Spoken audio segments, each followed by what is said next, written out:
JLR investigates. Come on in. We're going to talk about a Richard Allen Delphi, Indiana hearing that is going on right now in Fort Wayne, Indiana. But I want to show you something right now, right? That hearing is going on. It will be live streamed here on this channel shortly as soon as it becomes available. But I want to talk about a motion that was just filed with the courts right before this hearing, right? And this hearing is a hearing. It's talking about the issues that are going to, what's going to transpire on the 31st with the Richard Allen case, and that's the hearing in Carroll County. But the defense attorneys for Richard Allen could be in big trouble today. Sanctioned or even kicked off the case because allegedly there has been some sort of crime scene photos that have been leaked through their office out there. And the judge is holding a hearing right now on the matter. Not sure if it started yet, but it is scheduled to start for 2 p.m. Eastern Time. Fort Wayne, Indiana is in Eastern Time. So it's going on right now. It will be filmed, right? They'll film it, and then they'll play it on a 30-second or 30-minute delay. So it will be available soon, and we're going to live stream it on this channel. But just a little bit ago, the defense of Richard Allen filed a motion with the court. But this is an interesting motion that was filed, and I want to share a report here, and I want to show you the actual court documents in reference to this, because it's interesting, because now the defense attorneys for Richard Allen hired their own attorney or obtained their own attorney to argue and handle why they shouldn't be sanctioned or thrown off the case. So they got what basically I'm saying is Richard Allen's attorneys hired an attorney or obtained their own attorney to handle this matter, which is very interesting, right? So Richard Allen's team pleads to not be disqualified by the judge, right? And it says Fox 55 News has obtained documents filed by Richard Allen's defense team ahead of a highly anticipated hearing Thursday. Richard Allen is the man accused of the killings of Liberty German, 14, and Abigail, 13th, February 13th, 2017, day before Valentine's Day, right? Court documents suggest that Allen's team is defending itself from possible disqualification from the case or sanctions imposed by Judge Fran Gold. Allen's team is bringing in a different attorney, David R. Hennessy from Indianapolis, who has not previously defended Allen in the case. Hennessy is appearing only in this status hearing to defend Allen and his legal team against sanctions and disqualification. So his lawyers have hired another lawyer to defend them. Allen County Judge Fran Gold is a special judge presiding over the case that is playing out in Carroll County Circuit Court. However, Gold has ordered that Thursday's hearing take place in Allen County Courthouse, Fort Wayne, Indiana. The status hearing is set for 2 p.m. Thursday, today, right now. It should be going on right now, or if it hasn't gone on right now, it should be starting like very soon. Gold has ordered the courthouse under heavy security, but the hearing will be open to the public and broadcast by the media. Fox 55 will have the video of the hearing on Fox 55 News at 5 and 6 and first at 10. You can read the filings by clicking below. And it's a new motion by David Hennessy. Now, who is David Hennessy? Who is David Hennessy? And what is he trying to do? Well, we're going to share the motion. We are going to share the motion. He filed a limited appearance, and I'm going to show that right here. Here is the actual court document that was just filed a few hours ago. This was filed a few hours ago on the Richard Allen case. Limited appearance on behalf of Andrew J. Baldwin. Comes now David R. Hennessy and enters a temporary and limited appearance for Andrew J. Baldwin. He's actually only going for Baldwin, not the other attorney. Just Baldwin. Which makes this very interesting, is the judge zeroing in on Baldwin as far as sanctioning him or kicking him off the case. And here it is.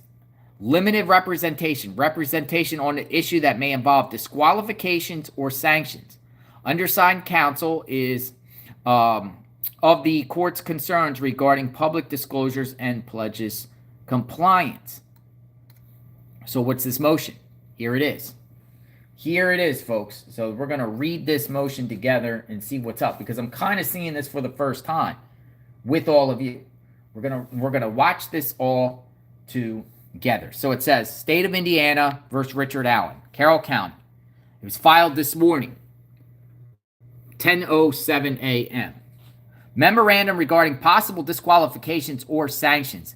Any issues or concerns regarding representation should be focused on the Sixth Amendment and Article 1, Section 13, rights of the accused. Continuity of counsel is critical for adequate representation. That's interesting. Article 1, Section 12 of the Indiana Constitution must also be given consideration. Mr. Allen has developed a strong and trusting bond with Mr. Baldwin. Disqualification of either of his court-appointed attorneys would greatly prejudice his right to counsel and a timely trial. And then they cite the Barham v. State Court. It says the authority to remove appointed counsel is limited and has resulted in reversals in other jurisdictions. So they're citing that this has caused reversals in other jurisdictions in reference to the case. Disqualification of counsel is an extreme remedy for any alleged or perceived violation of the court's order. Most, if not all, cases concerning disqualification of counsel involve conflicts of interest. There is no case allowing disqualification when an individual not part of the attorney's office or should purloin information from the attorney and disseminate it without permission of the attorney's knowledge. Furthermore, any sanction first requires proof of knowing. And that's the key here, proof of knowing. Willful or intentional conduct, and as do the rules of professional conduct. Here, the attorney's trust in office were violated without his knowledge. So they're saying it was violated, but without the attorney's knowledge.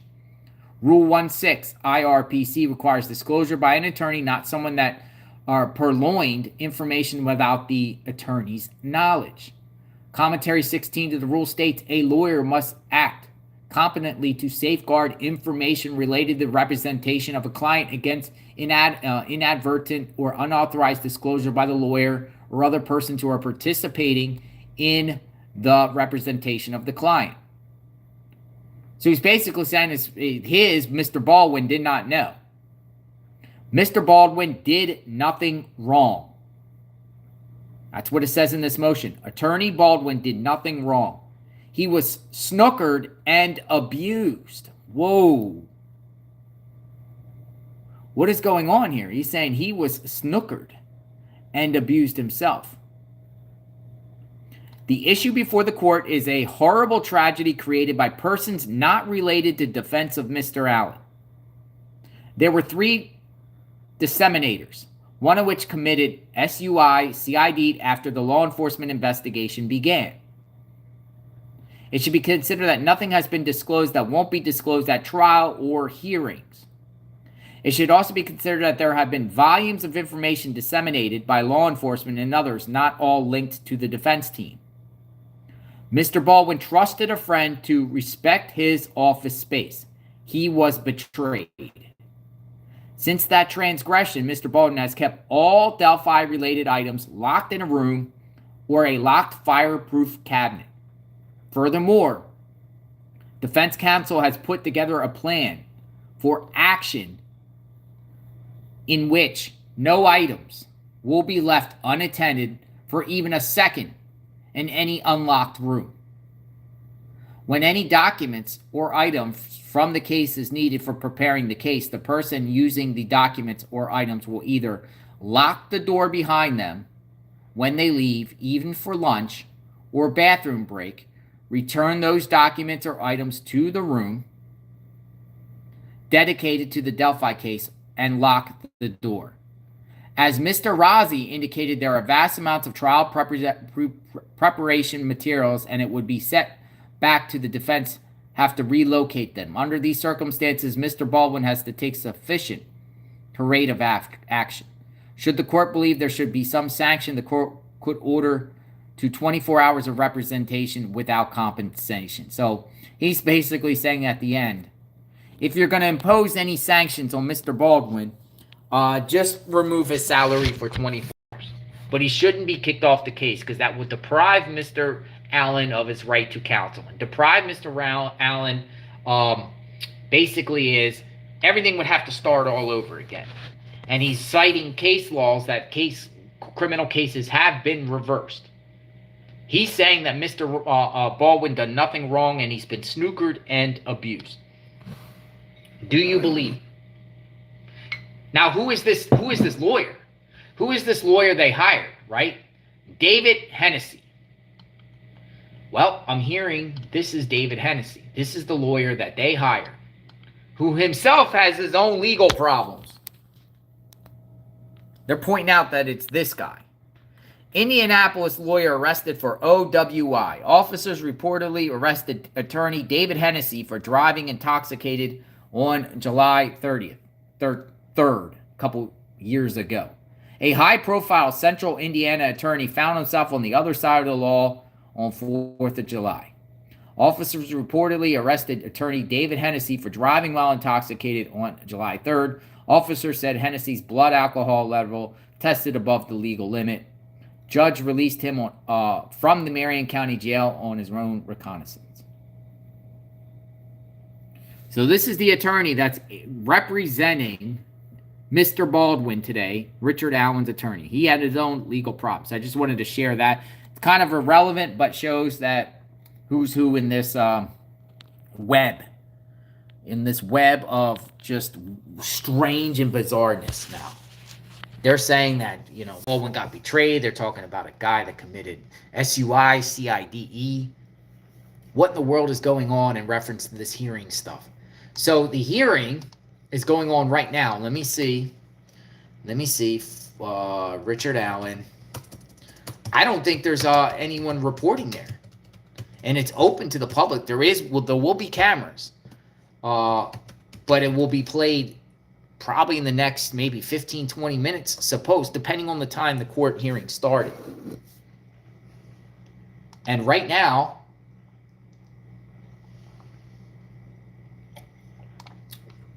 there's not any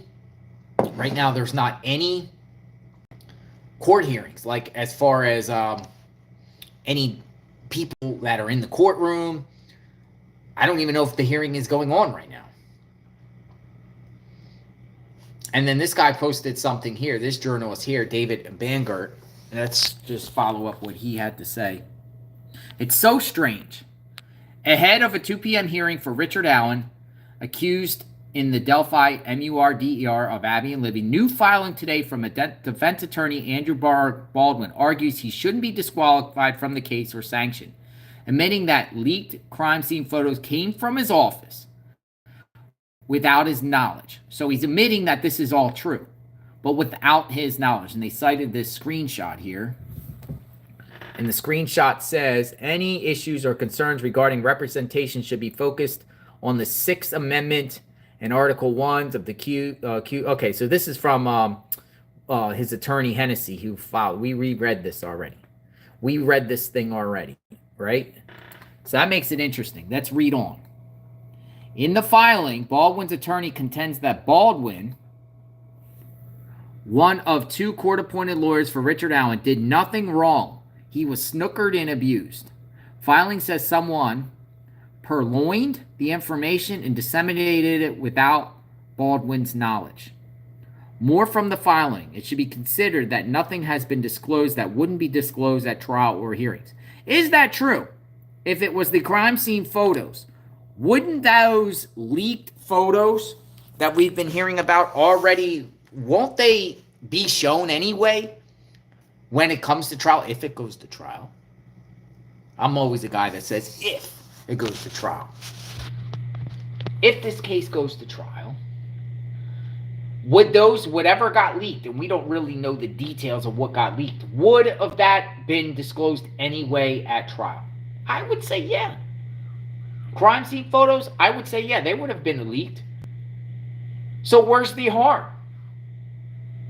And should Mr. Baldwin be sanctioned and kicked off the case if it is true that someone from his law office did it without his knowledge? It reminds me when we see Twitter accounts, right? When we see Twitter accounts and someone's Twitter account gets hacked, like a high-profile person from a Twitter employee, a rogue Twitter employee, right? Somebody that just, goes out on their own. They don't represent the company. Well, they work for the company, but they do it on their own. They go rogue. So are we talking about a rogue employee in Baldwin's office? Should he have to suffer and be kicked off the case, or even sanctioned?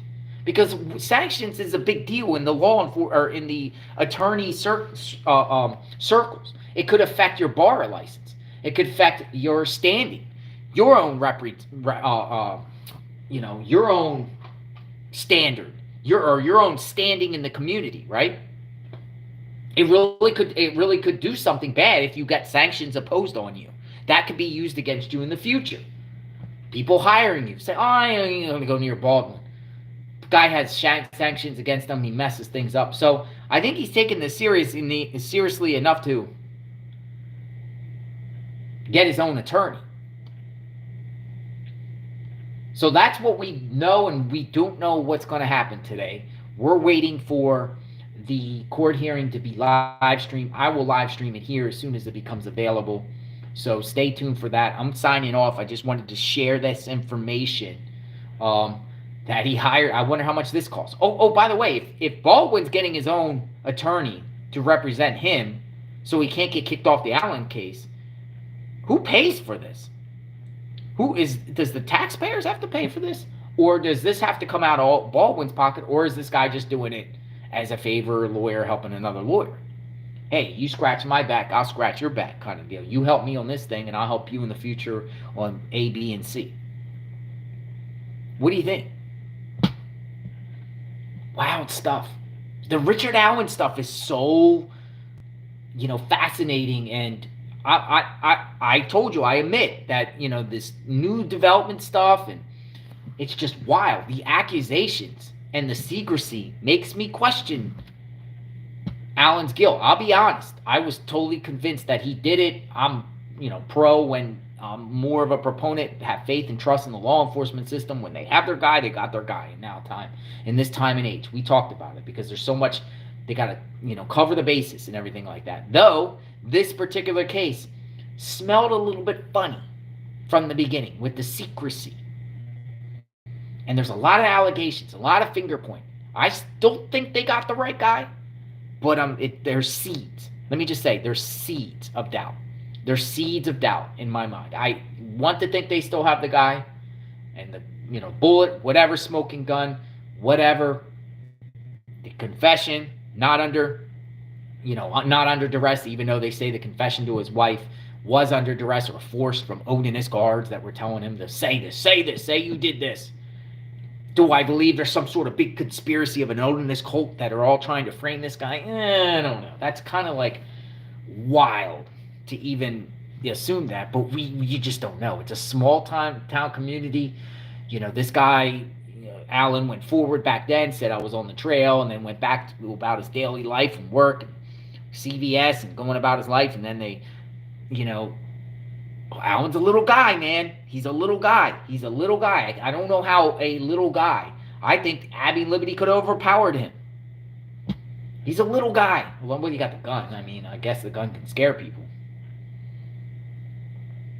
But look at the crime scene. Like the crime scene of all this Odinist ritual stuff, if that's really true, if you could just, is it following some sort of cult or sacrifice? I don't know. I just don't know.